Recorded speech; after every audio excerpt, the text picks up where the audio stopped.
second or third step without getting rid of the sins. How does that? No, so if everyone is going to sin. I'm going to sin, you're going to sin, en tzaddik shelo yichta. Everybody's going to sin at some point, and then you do tshuva for that.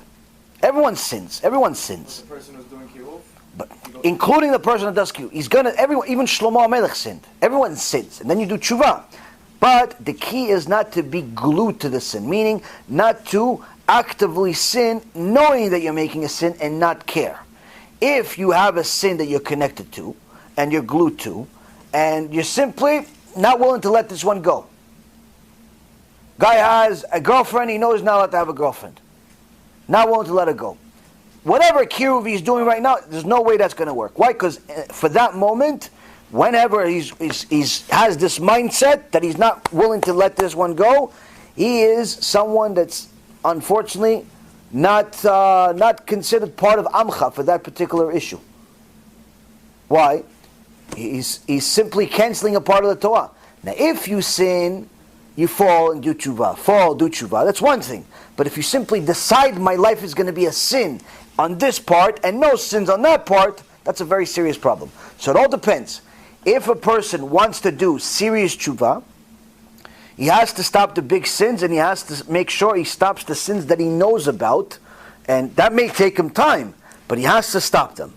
Kiruv may help him get the merit, to get the strength to stop sinning.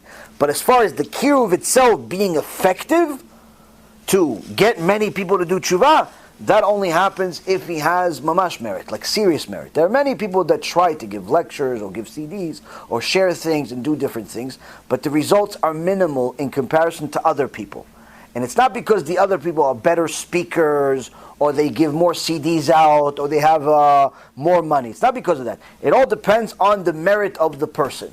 Where the merit comes from, how he, number one, cleans himself up, or herself up, makes himself holy. So that's the stop sinning. That's the stop sinning part. You have to make yourself kadosh, or kadosha. That's the stop sinning part. Second thing is mitzvot, mainly learning Torah. The more Torah you learn, the more holy you're going to be.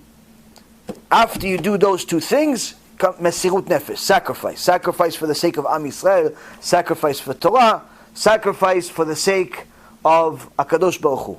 Now, all of these different parts, they may come all at the same time, they may come at different times. And you're going to be tested in different ways. But the point being is that it's not that one guy is able to do Kiruv because he is a good speaker, and one guy can't do Kiruv because he's a bad speaker. No. Sometimes you have the worst speaker in the world do the most amount of Kiruv. One example, Moshe Rabbeinu. Moshe Rabbeinu, worst speaker in history. He had a stammer and a stutter. In so many words, can't talk. Can't talk. Imagine if instead of me speaking to you, it would be like you had A, and you B, and you C. That's Moshe Rabbeinu. That was Moshe Rabbeinu, unless he was teaching Torah. When he was teaching Torah, there was a Kadosh Baruch Hu speaking from his throat. Worst speaker in the world without Torah. With Torah, Kadosh Baruch Hu spoke from his throat. So it's not that one is a good speaker, bad speaker. What did Moshe Rabbeinu have over everybody else? Aside from the fact that he had amazing midot, he was the most anav, most humble person of all, mesirut nefesh. He was willing to sacrifice his life for Am Yisrael. So aside from learning Torah, fulfilling Torah, doing, perfecting his midot and so on, he's willing to sacrifice. So he did not succeed because of his natural human skill sets. He succeeded because of his maasim, his actions. When a person's actions show Hashem that he cares and he wants to be holy, he wants to be a representative of HaKadosh Baruch Hu, he or she can succeed in getting all of Am Yisrael to do tshuva. When he's showing that really he's trying to make himself successful, not so much. One of the examples is somebody came to Rabbi Ponovich, and Rabbi Ponovich had an event. One thing that Rabbi Ponovich had, he had always had people looking to hear him speak. Always wanted to hear him speak. Rabbi Ponovich had a huge yeshivot and mosdot and helped orphans and the needy and so on. He mamash built a Torah empire and needed millions and millions of dollars to support this. So he would have different events and people would donate money. And the Rabbi Ponovich one time was one of the events, and a guy that came from Slabotka came to the event to raise money. He didn't know it was the Rabbi Ponovich's event. He came to speak. But as soon as he saw the Gdol Ador is over there, okay, I'm not going to raise any money today, but okay, whatever, I'll give them a Dvar Torah. I'll give them a Dvar Torah, and I'll just sit there and listen to the Rav speak. So before he went on, he spoke to the Rabbi Ponovich. Who are you? So I have a yeshiva, a small yeshiva in Slabotka, trying to raise some money, that's what we're here. Oh, okay, Baruch Hashem. Chazaku Baruch, Chazaku Baruch. How many people? This, that, what do you do? Okay, Baruch Hashem. Okay. He went and spoke, gave a little Dvar Torah, and then the Gdol Ador comes. Rabbi Ponovich speaks, and he starts telling people the things that break your heart. What happened in the Holocaust. How they tortured Am Yisrael. How they starved. How they were murdered. How they took babies and tortured. All types of horrible, horrible things. Mamash breaks your heart. And then all the things of what they're doing now, and how they're learning Torah, and you're taking these babies and turning them into Talmidei Chachamim, and so on and so forth. And everybody's already excited because, Baruch Hashem, you broke our heart, but you're lifting us, Shtabach Shimo. So people are starting to take their checks. In those days, there's no PayPal.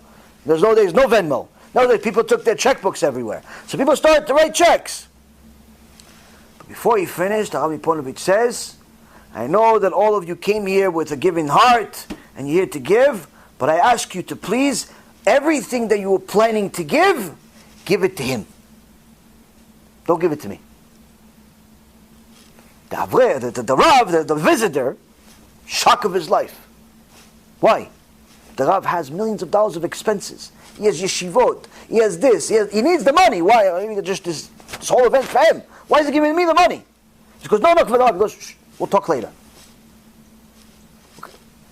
Everybody, now they see he's giving it to them. They decide, you know what? Let's give him more. Raised enough money to support his yeshiva for 3 years. After a few years, the Rav got together with the Rav Ponovich again. He saw him again. And he says, Kvod Rav, I really appreciate what you did, but I have to ask you, why? The Rav has all types of buildings he has to build or he has to support. Why would you give it to me? And the Rav Ponovich tells him something that we all have to learn from. He says, what am I here for? What am I here? To build buildings? Am I here for people to say, I'm a big rabbi? What am I here for? I'm here to make sure there's more Torah in the world. Now, yes, I have mosdot, I have yeshivot, and I have all that stuff, and we need the money, of course. But while I was talking, I realized, mamash siyata dishmaya, that if I tell everybody to donate to you, they're by default going to realize that I'm not here just giving them a lecture so they can give me money. I'm here for the sake of the Torah, and they're going to end up donating more money to you than they would donate to me. And what does that mean? That would mean there'll be more Torah in the world. So what do I care if they donate to me or they donate to you? They donate more money, there's going to be more Torah in the world. Ishtabach Shimo. How many rabbis in the world do you have such like this? Sometimes you walk in, or I walk into a shul, people sometimes get excited. They say, oh, rabbi. Who's the only one that's not excited? The rabbi. Why? They think I'm here to take their job. Oh, what are you doing here? I live here. Oh, you're staying here for a while? No, I'm just here for tefillah. I'm leaving soon. Oh, okay. Where do you pray? What difference does it make? Let me just pray. Leave me alone. They start getting worried. Why? They think I'm here to take their job. Why do they care about their job so much? They care about donations. Oh, he's here, donate. One time, I gave a lecture at one place, and I don't ask people for donations, I don't charge for speeches, nothing. Except you people. I charge you guys $1,500 a head. Pay Sonny at the end. And Venmo, send Venmo. So anyway, I don't charge anything, but somebody invited me to an event, and I spoke, Baruch Hashem, we spoke, there were some people there. And Sometimes people come at the end of the speech, they give me a few dollars, and Baruch Hashem, Chazak u'Baruch, get a bracha, okay, Saleh Shalom. So, the event was over. A little disappointing, the amount of people that showed up, a little disappointing that what happened, but whatever, we did what we did, Baruch Hashem, we tried. Now, at the end, I saw one guy that I know, and I said hi to him, and I said hi, then I left. And later on, like a few days later, he contacted me. He says, Rabbi, did you get it? I said, get what? He said, did you get the money that I gave you? I said, you didn't give me anything. Because what do you mean? I gave it to the rabbi to give it to you. I said, no, the rabbi, you could ask the rabbi, you didn't give me the money. He goes, you're kidding me.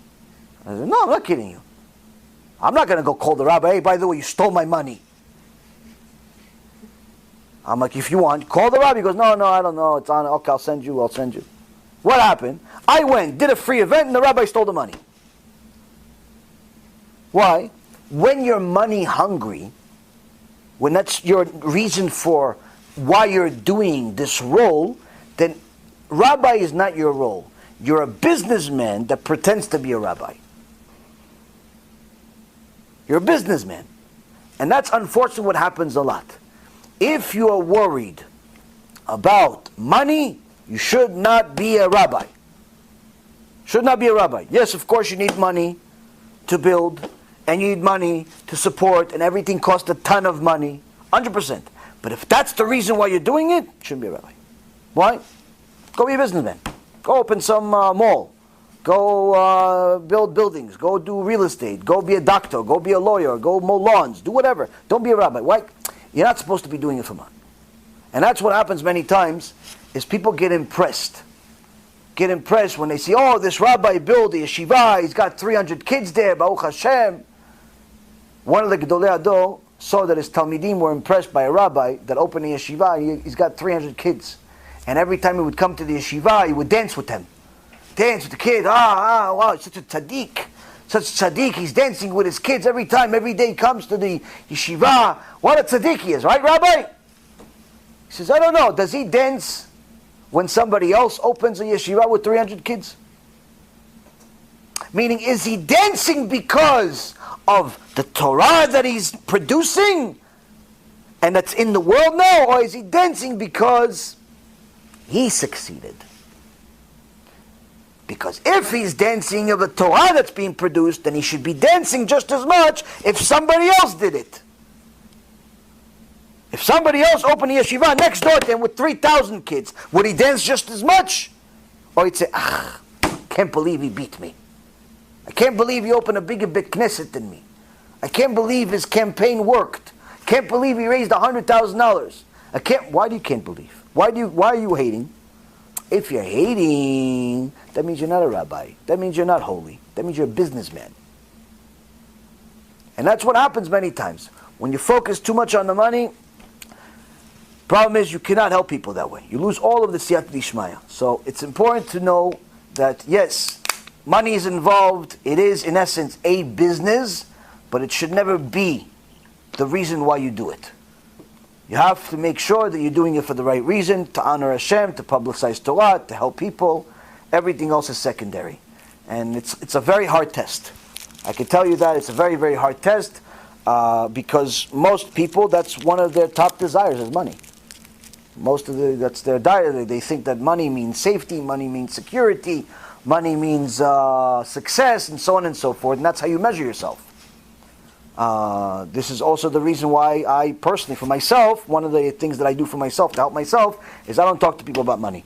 If people call me, oh listen, I want to donate, can I call you? No. Call Naomi, call Batya, call somebody else, call Ghostbusters, don't call me. Yeah, but I want to talk about something else. Oh, something else I'll talk to you about. Something else I'll talk to you about. Money, don't talk to me about. You want to donate? Donate. It's on you. Don't you raise money? No. I don't raise money. I press share on the internet. Anyone wants to donate? Donate. That's what I do. Other than that, I don't talk to anybody. I don't convince anybody for money. Why? Because I know I'm a businessman. I was a businessman for my whole life. If I call you, I'll convince you to donate your mother. If I'm trying to sell you, you'll donate your parents, your dog, your cat, you'll donate everything.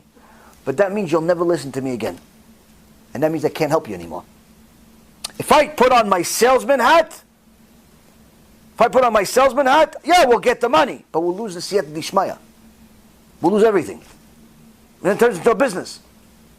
I don't want to be in a business. If I want to be in business, go back to Wall Street. Pays better. You understand? So, it's a rule for myself that I do for myself.